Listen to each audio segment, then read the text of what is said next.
অসম চৰকাৰে এই যিটো ৰিপৰ্ট বি কে শৰ্মাৰ ৰিপৰ্টটো জমা দিবলৈ কৈছে কোৰ্টে, যে বি কে শৰ্মাৰ ৰিপৰ্টটো যদি আপোনালোকে জমা দিয়ে তেতিয়াহ'লে আমি একশ্যন ল'ব পাৰিম। কিন্তু অসম চৰকাৰে সেই ৰিপৰ্টটো জমা দিয়া নাই। যদি সঁচাকৈ আজিৰ অসম চৰকাৰত জড়িত মানুহবিলাক এই কেলেংকাৰীটোৰ লগত জড়িত নাই, আজি সিদ্ধান্ত ল'ব যে APSC কেলেংকাৰীত নিযুক্ত প্ৰত্যেকজন কৰ্মচাৰীক সকলোকে চাকৰি খোৱা হ'ব, এই সিদ্ধান্ত ল'ব। চাকৰি খোৱা হ'ব আৰু যিসকলে সেই সময়ত যিটো পাৰ্টিয়ে চাকৰি দিছিলে সেই পাৰ্টিকো নাকচ কৰা হয়। কংগ্ৰেছ পাৰ্টিক নাকচ কৰা হয়। মোৰ এক মিনিট বিধানসভাত নাকচ নহয়, গণভোটত হয়। আপুনি কেনেকুৱা কথা কৈছে? শিক্ষিত হৈ মহোদয়, এইবিলাক উত্তৰটো দিয়ক আপুনি মহোদয়, আপুনি উত্তৰটো দিয়ক মহোদয়। ছাৰ এক মিনিট আছে মোৰ ছাৰ, এক মিনিট ছাৰ। এক নম্বৰটো হ'ল যে গোটেইবিলাকৰ চাকৰি খাব লাগে বুলি চৰকাৰে সিদ্ধান্ত ল'ব লাগে, আৰু 2 নম্বৰটো সিদ্ধান্ত ল'বলৈ দিছে যে কোনে এই গোটেই কেলেংকাৰীটো কৰিলে তাৰ ওপৰত CBI তদন্ত দিব লাগে। CBI তদন্ত হ'ব লাগে, সিদ্ধান্ত হ'ব লাগে। কংগ্ৰেছৰ যদি APSCত এনেকুৱা ধৰণৰ মাফিয়া ৰাজ হৈছিলে যে ইয়াত কোনজন মানুহে গণ্ডগোল কৰিছিলে, কোনজন কেণ্ডিডেটক জেল দিব লাগে, কোনজন দোষী, সেইটো ইম্পৰ্টেণ্ট কথা নহয়, গোটেই চিষ্টেমটো গণ্ডগোল হৈছিলে। গতিকে এই নিযুক্তিৰ দ্বাৰা যিবিলাক মানুহে উপকৃত হৈছিলে, যিবিলাকক চাকৰি দিছিলে, সকলোৰে চাকৰি বানচাল কৰাটো, নাকচ কৰি দিয়াটো উচিত বুলি ইয়াত ৰিপৰ্ট দিয়া হৈছে। যদি এইটো সিদ্ধান্ত লোৱা নহয় তেতিয়াহ'লে ট্ৰেজাৰী বেঞ্চে যিবিলাক লম্ফজম্ফ কৰিছে সেই লম্ফজম্ফবিলাক বা তেওঁলোকে যিবিলাক সঠিক কথাই কৈছে সেই কথাবিলাকৰ কোনো মূল্য নাথাকিব। গতিকে মই আশা কৰিম যে ট্ৰেজাৰী বেঞ্চ আৰু আমাৰ বিৰোধী গোটেইবিলাকে লগ লাগি আজি আমি এটা প্ৰস্তাৱ লওঁ যে 2013 আৰু 2014 CCEৰ পৰীক্ষাত যিসকলে পাছ কৰিছিলে, চাকৰি পাইছিলে, আৰু ৰাকেশ পালৰ দিনত যিমান চাকৰি পাইছিলে এই আটাইবিলাকৰ চাকৰি আজিৰ বিধানসভাতে নাকচ কৰাৰ সিদ্ধান্ত গ্ৰহণ কৰা হওক। অধ্যক্ষ ডাঙৰীয়া কিমান মানুহে চাকৰি পাইছিলে?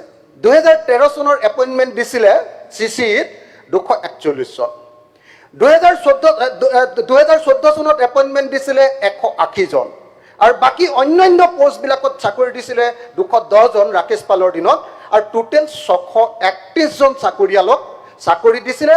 আৰু অধ্যক্ষ ডাঙৰীয়া আমি আটাইতকৈ গুৰুত্বপূৰ্ণ যিটো কথা মনত ৰখা দৰকাৰ যে এই চাকৰি দিয়া মানুহবিলাক সৰু সৰু পষ্টত নাই, তেওঁলোকে এতিয়া এডিশ্যনেল SP, ADC বা DC বা SP এই পৰ্যায়লৈ গৈছে। নহ'লে কটন কলেজৰ তেখেতে এছিষ্টেণ্ট প্ৰফেচৰ হৈছে, নহ'লে আমাৰ এগ্ৰিকালচাৰ ইউনিভাৰ্চিটিৰ এছিষ্টেণ্ট প্ৰফেচৰ হৈছে, এনেকুৱা পৰ্যায়ৰ হাই লেভেল মানুহ।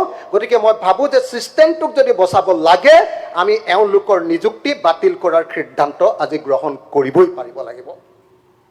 এতিয়ালৈকে অধ্যক্ষ ডাঙৰীয়া এৰেষ্টেড হৈছে 2013 চনৰ এৰেষ্টেড হৈছে মাত্ৰ 43 জন, আৰু তাৰে 75 জনৰ বিৰুদ্ধে চাৰ্জশ্বিট এতিয়ালৈকে দিয়া হৈছে। 241 জনৰ ভিতৰত 75 জনৰ বিৰুদ্ধে চাৰ্জশ্বিট দিয়া হৈছে। আনহাতে 2014 চনৰ এৰেষ্টেড হৈছে 22 জন, অথচ কেণ্ডিডেট আছিলে 180 জন, আৰু এজনৰো চাকৰি 2014 চনৰ খোৱা নাই। 13 চনৰ চাকৰি খাইছিলে, ছাছপেনশ্যন কৰিছিলে, এতিয়ালৈকে ছাছপেনশ্যন কৰিছিলে 19 জন, কিন্তু অধ্যক্ষ ডাঙৰীয়াক সেই ছাছপেনশ্যনটো ষ্টে কৰি দিছে চৰকাৰে। যদিও তেওঁলোকৰ চাকৰি বৰখাস্ত কৰিছিলে, কোৰ্টে কৈ দিলে যে নাই, তেওঁলোকৰ চাকৰি বৰখাস্ত কৰিব পৰা নাযাব। কোৰ্টে কৈছে বৰখাস্ত কৰিব পৰা নাযাব। কি কাৰণে? তাৰ ৰিপৰ্টটো মই এইকেইদিন কোৰ্টৰ গোটেই অৰ্ডাৰকেইটা অধ্যক্ষ মহোদয় এটা এটাকৈ পঢ়িছিলোঁ, আৰু অধ্যক্ষ মহোদয় এই এটা এটাকৈ পঢ়ি থাকোঁতে মোৰ অনুভৱ হৈছিলে যে অকল APSC কেলেংকাৰীটোৱে কেলেংকাৰী নহয়, APSC কেলেংকাৰীটো তদন্ত কৰাটো এটা ডাঙৰ কেলেংকাৰী, আৰু APSC কেলেংকাৰী তদন্ত কৰাৰ পাছত যিবিলাকক দোষী সাব্যস্ত কৰি এইবিলাকক খেদিব লাগে বুলি কৈছিলে, তেওঁলোকক নেখেদি ৰক্ষণাবেক্ষণ দিয়াটো এটা ডাঙৰ কেলেংকাৰী। 3টা কেলেংকাৰী APSCক লৈ চলি আছে অধ্যক্ষ ডাঙৰীয়া, 3টা কেলেংকাৰী। মই যদি কওঁ পেৰা, এইটো অৰ্ডাৰ আপোনালোকে যদি চাই, গুৱাহাটী হাইকোৰ্টৰ ছিংগল বেঞ্চে কৈছিলে যে নহয়, এই 19 জন মানুহৰ চাকৰি তোমালোকে খাব নোৱাৰিবা, আৰু এজনী প্ৰিয়ংকা দাস নে কিবা ছোৱালী এজনীৰ চাকৰি খাব নোৱাৰিবা, কাৰণ তোমালোকে প্ৰচিডিঅ'ৰ লেপছ কৰিছা। তেতিয়া এই অৰ্ডাৰটোত গুৱাহাটী হাইকোৰ্টে বাৰম্বাৰ কৈছে, পেৰা 29, 30, 32, 33, 36, এইটোত অৰ্ডাৰ যিদিনা অৰ্ডাৰ দিছে সেইদিনা 19/2/2025 মাত্ৰ কেইদিনমানৰ আগতে ফেব্ৰুৱাৰীৰ 19 তাৰিখৰ দিনা অৰ্ডাৰ দিওঁতে কৈছে যে অসম চৰকাৰে ইচ্ছাকৃতভাৱে বাৰম্বাৰ কৈ থকাৰ পাছতো এই মানুহকেইজনৰ চাকৰি কিয় খাব নালাগে তাৰ ওপৰত কাউণ্টাৰ এফিডেভিট দি থাকিবলৈ কোৱাৰ পাছতো অসম চৰকাৰে কাউণ্টাৰ এফিডেভিট দিয়া নাই। অসম চৰকাৰে এই যিটো ৰিপৰ্ট বি কে শৰ্মাৰ ৰিপৰ্টটো জমা দিবলৈ কৈছে কোৰ্টে, যে বি কে শৰ্মাৰ ৰিপৰ্টটো যদি আপোনালোকে জমা দিয়ে তেতিয়াহ'লে আমি একশ্যন ল'ব পাৰিম, কিন্তু অসম চৰকাৰে সেই ৰিপৰ্টটো জমা দিয়া নাই। যদি সঁচাকৈ আজিৰ অসম চৰকাৰত জড়িত মানুহবিলাক এই কেলেংকাৰীটোৰ লগত জড়িত নাই, আজি সিদ্ধান্ত ল'ব যে APSC কেলেংকাৰীত নিযুক্ত প্ৰত্যেকজন কৰ্মচাৰীক সকলোকে চাকৰি খোৱা হ'ব, এই সিদ্ধান্ত ল'ব।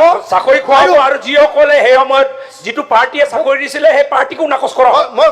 কংগ্ৰেছ পাৰ্টীক নাকচ কৰা হয়। মোৰ 1 মিনিট আছে। এনেকে বিধানসভাত নাকচ নহয়, গণভোটত হয়। আপুনি কেনেকুৱা কথা কৈছে শিক্ষিত হৈ মহোদয়, এইবিলাক